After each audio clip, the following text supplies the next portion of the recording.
Kamakailan, nag-post ako na napako yung gulong ng NMAX.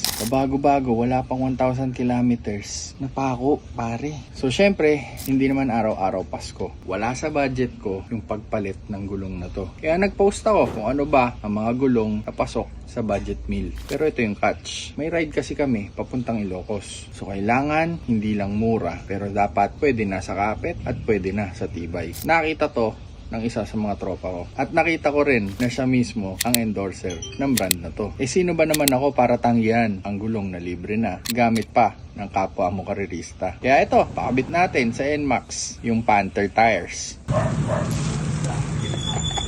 Nagulat ako sa presyo kasi syempre tinanong ko pa din to kahit na libre niyang binigay sa akin yung mga gulong na to. 2,000 piso, pares na yun. Kaya dito talaga ako napag-isip-isip. Aabot kaya tayo sa Ilocos? Kung nakagamit ka na ng Panther tires, kamusta feedback mo? Syempre lahat ng gulong may hangganan. Sa 2,000 piso, ano pa ba expecting ko? Syempre, hindi pwede pang racing yan. Pero sa purpose ng paggagamitan natin, tingin ko, pwede na to. Maganda din naman yung tread pattern at okay din sa pakiramdam yung goma. Para sa 2,000 piso, medyo panatag yung loob ko. Kaya kung ikaw, katulad ko, naghahanap ng budget meal na gulong, sabayan nyo ako.